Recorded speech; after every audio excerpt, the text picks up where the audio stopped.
This is like the millionth time I've tried recording this video, so I'm gonna try to make this short and sweet at this point.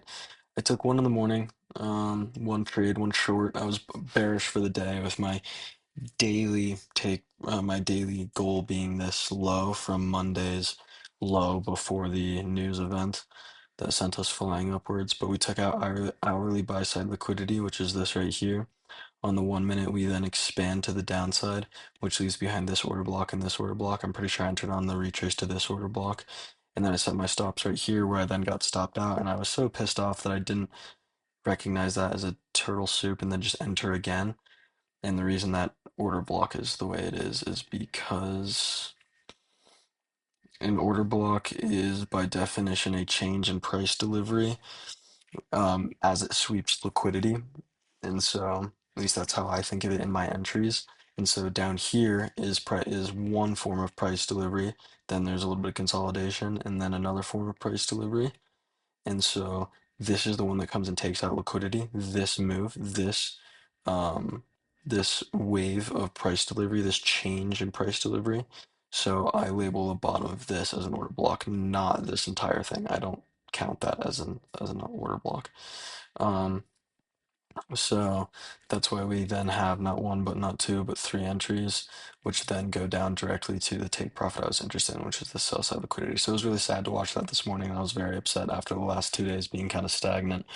But then this afternoon we had a really good trade. I knew that we'd want to come down to this liquidity, which is just an hourly low before that very bottom low we made before the huge news event. And then this was the low before the news event Monday morning. So we're in New York PM session and we make uh, a lower high, a higher low, a lower high, and then a lower low, lower high, lower low, lower high, and then a higher low, and then a higher high. This higher high was all I needed. We took out both two levels of buy side liquidity before expanding to the downside, creating an imbalance and a bearish order block. I entered on the imbalance. You could have entered on the order block too.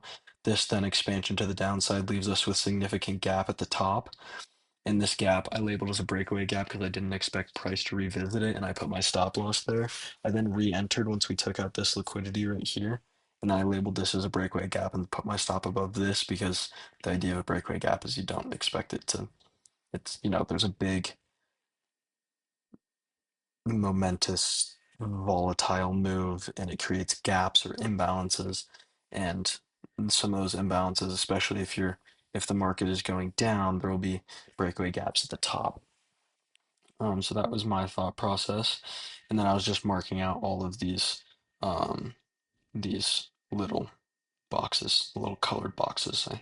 Like a 3-year-old, when I look at charts, I just like to color big, colorful boxes everywhere I go. But I entered with two up here after the loss in the morning. I de-risked. I also de-risked in the morning just because I didn't know if that hourly liquidity was what we wanted to hit. I wanted to see us go to London highs, but we didn't end up doing that. So I lost. I was only supposed to lose $60 in the morning, but I ended up losing like 90 because of spread. And then here I sold two here, and then I sold another two here, and then I took two off once we swept this, and then I sold another one with the retrace into the suspension block, and then I closed out of the remaining three right here, which looks like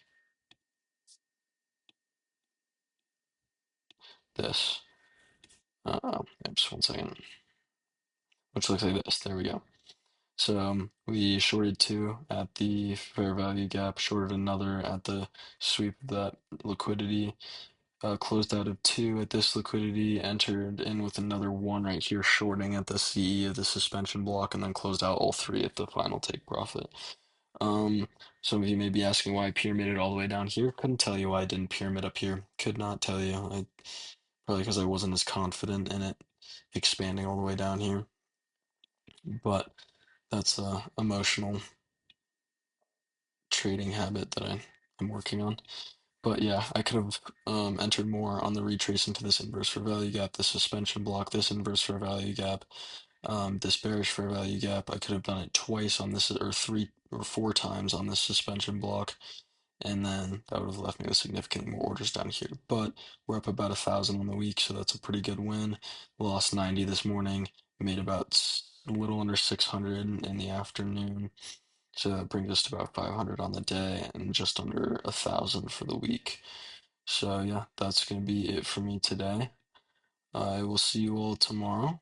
Um, but yeah, good training, and I wish you the best of luck with the rest of the week. Thanks for watching, guys.